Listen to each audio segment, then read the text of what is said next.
Hello, boys and girls and children of all ages. Fat bastard wannabe Buddha coming at you tonight. Just got in from work, so I'm morally bankrupt and physically exhausted. That's an old MASH reference. Tonight I wanted to do a conversation about an article I seen in Salon magazine that's originally from AltNet. Not a real fan of Salon magazine. I think it's basically warmed over pablum for liberals and progressives. I really don't like it, but unfortunately it popped up in my Facebook news feed, so I was paying attention to it. Actually, the original article originally appeared in AltNet. It's about Alex Henderson. It's called 10 Reasons Millenniums Are Screwed by Alex and Henderson. So I was going to go through these one by one and give you my basic opinion on the validity of the argument or not. The first one is the dying middle class. I obviously agree with that.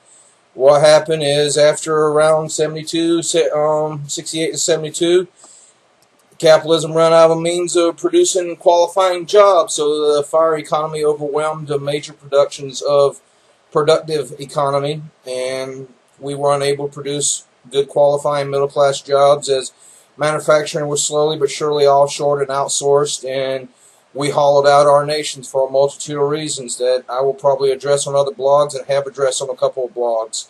So the middle class is pretty well gone. It's been obliterated.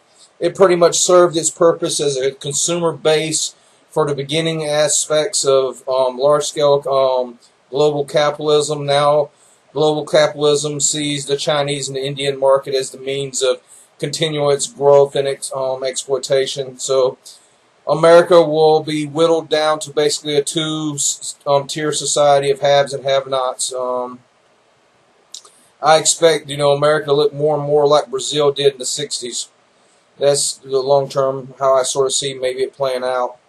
The second one is the financial crisis of September 2008, which is the number 2 reason why millenniums are getting screwed. Basically, the financial crisis of September 2008 is a culmination of capitalism imploding itself after 72. It decided it offshored to a degree, and it continued its growth and development in America by expanding debt and making it easy for individuals to attain credit, and that's how they were able to continue their middle-class lifestyles. Well, by 2008, the number one consumption, the asset that had been overinflated, which was housing, which was the number one means for individuals to enter the middle class by selling off their houses, it completely imploded and got destroyed. And the credit snapped, and the society as a whole became over-leveraged in debt, so we have a massive deleveraging. So yeah, pretty much the financial crash of 2008 pretty much sunk the millennium's hope. It absolutely obliterated my generation's potential to do anything. That's Generation X, which I'm not too sad about because we had our chance, we had our great opportunity, but as a species, we decided to make, terrible, horrific choices and decide we were baby boomers. But we're not baby boomers. Number 3 is the crushing student loan. Obviously, I've spoken on this before. Most individuals right now, most millennials coming out of college is going to be stuck with around $25,000 to $35,000 worth of debt. No matter what, it's under a minimum basic BA or BS degree.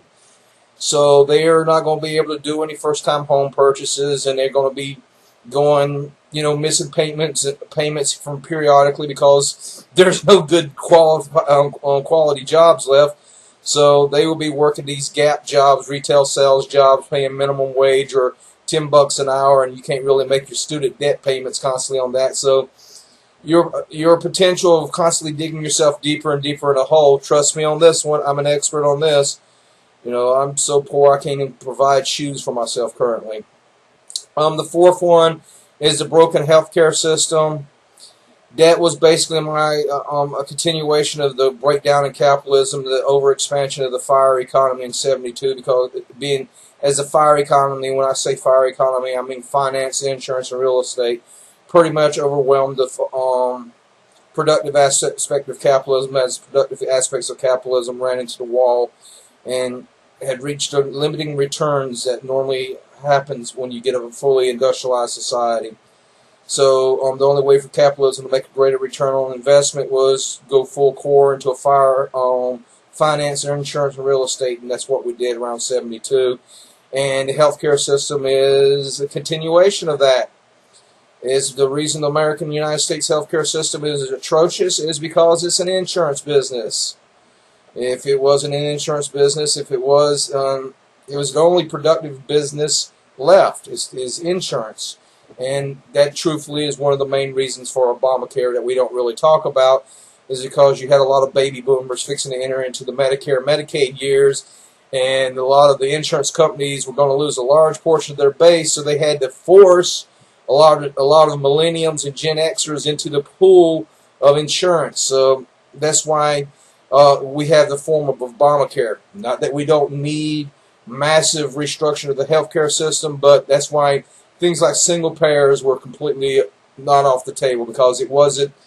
The current Obamacare's sole purpose was as a means of bailing out the insurance companies. And maybe I'll do a blog about that. So I agree with their number 4. The healthcare system is actually atrocious. Number 5, the 9/11 surveillance state. Yeah. Most millenniums, I hate to be blunt about this, don't really care that much about that. There's nothing that they won't post on Facebook or Twitter or Instagram. So they're as a species, they're completely more than willing to have every aspect of their life known to the populace as a whole. So I don't really consider that's why they're screwed. I do believe it's why we as more or less are screwed, because we are becoming a more totalitarian fascist society, and it's more effective means of control. And most of the purpose of big data is in order to sell you more and more pieces of plastic. Endless wars, yeah, for a portion of the generations of the millenniums, yeah, there have been a large portion of 2 million, 4 million people cycled through those wars, 6 million people of cannon fodder. So those millenniums, yeah, it's been absolutely horrific, the endless wars. But for most Americans, the endless wars haven't meant that much for them. Sorry, this isn't the World War II where everybody knew somebody that was going to war. We've basically pawned out our military and turned it into almost a merc force, because we don't have a draft, or we don't force people to serve their country in any manner at all. So endless wars is degrading the overall economy, which is they're paying a price for as the millenniums. But the endless wars, I don't think, is one of the reasons they're screwed, unless they happen to be poor rural white folks or urban blacks and Hispanics, in which that was the only means for them to get out of the poverty levels they were in at the time. Those people got screwed royally. Painfully low interest rates. Unfortunately, this has no effect. They talk a little nonsense about IRAs and everything else. But unfortunately, because they don't have a productive economy, these people are not in the position to save. So, yeah, it's absolutely obliterating savers. My generations are taking it on the chin, and the baby boomers generations, which were very conservative and didn't play the stock market as much, have lost there's no secure instruments for them to invest in. Yeah, so interest rates are absolutely atrocious. But that was the trade-off in order to create an asset-based, asset-inflated economy. And that's how we're producing growth in the society, is by basic asset inflation. So, yeah, I don't think that's a huge knock against millenniums or their possibility of having a successful future. And then number 8, this is hilarious in my opinion. Federal deficits and bailouts. Oh, the bailouts of the banks and everything was horrific for everybody. It just didn't affect millenniums. And the federal deficit is absolutely overrated as a percentage of GDP and the potential of the government and everything else. Deficits are meaningless. It's just that currently the United States government is misappropriating its funds. It's still playing empire. If it used this money to maybe, I don't know, feed, clothe, house, educate its populace, as opposed to having a couple thousand military bases throughout the world, we wouldn't have most of these problems. So it isn't a matter that we run in, $16, $17 trillion worth of deficit, is how that money had been spent. If you blow all your money on coke and strippers, it's a good time.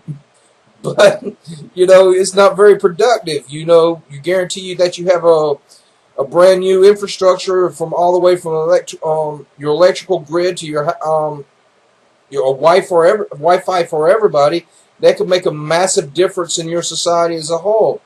But we didn't do that. We used it basically to blow up stuff and bail out a bunch of bankers who made very bad deals. The George W. Bush administration. This is one of the reasons I have a problem with Salon Magazine and maybe sometimes at AltNet. It's the phony duality that if these people have been suffering under a horrific administration of George W. Bush, which was a horrific president, probably the worst president since Woodrow Wilson. And I will defend my Woodrow Wilson argument later, maybe, but Woodrow Wilson was the worst president ever for the world. George Bush was probably the second worst president in human history as far as American presidents for the world is concerned. But I don't think if Gore, if the Supreme Court hadn't appointed George Bush and they actually did allow the Constitution to do what it was supposed to do, and they counted the votes and Gore would have been president, I don't think absolutely nothing would have changed. That's very important. Most people believe that things would have changed under Gore. Nope. Nope. I'm of the Charles de Gaulle philosophy.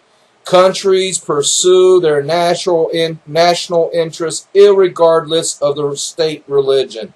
It's irrelevant. It's irrelevant. We were going into Middle East. We were, you know, the PNAC documents were not just for a bunch of neocons.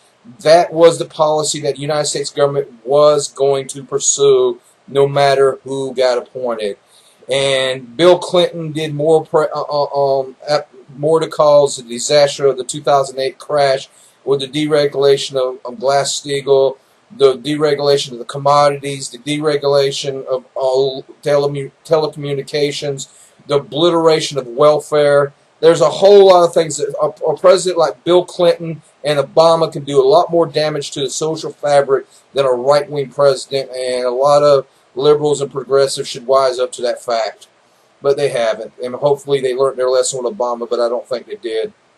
And the last one is unlikely home ownership. Actually, I think this is a positive for millenniums. If the fat bastards was going to give the millenniums any advice, and if they were wanting to listen to a fat bastard loser like myself who is too poor and barely makes enough, actually doesn't make enough, he has to bum money from his friends and family just to keep himself fed in the society. But if they were going to listen to me, if you're extremely educated and you're knowledgeable and you have a decent understanding of society, getting tied down to a house is the last thing you should be able to do. You want to be highly adaptive and mobile in the new economy. And I'm not just talking to be able to pull up your tent stakes and move out of Florida and go to California, or go from California to Maine, or Maine to Hawaii. You should be able to pull up your tent stakes to New York and go to Singapore, or Thailand, or Japan, or France, or Ireland, or the Netherlands. That is what's going to keep you employed, and you would have a good lifestyle. The ability to be very flexible and adaptive and mobile in the new economy will pay off more for the individual than, you know, home ownership. Home ownership is an arbitrage and an outdated system of a middle-class society that's gone and is not coming back, and maybe that is a good thing. And that's my opinion on the top 10. I didn't much care for most of them, and I just used it as a means for me to opine and have a video for the night. Thank you very much for your time and effort, for listening to the Fat Bastard. I hope you enjoyed. Please comment, like, subscribe, and favorite. Thank you.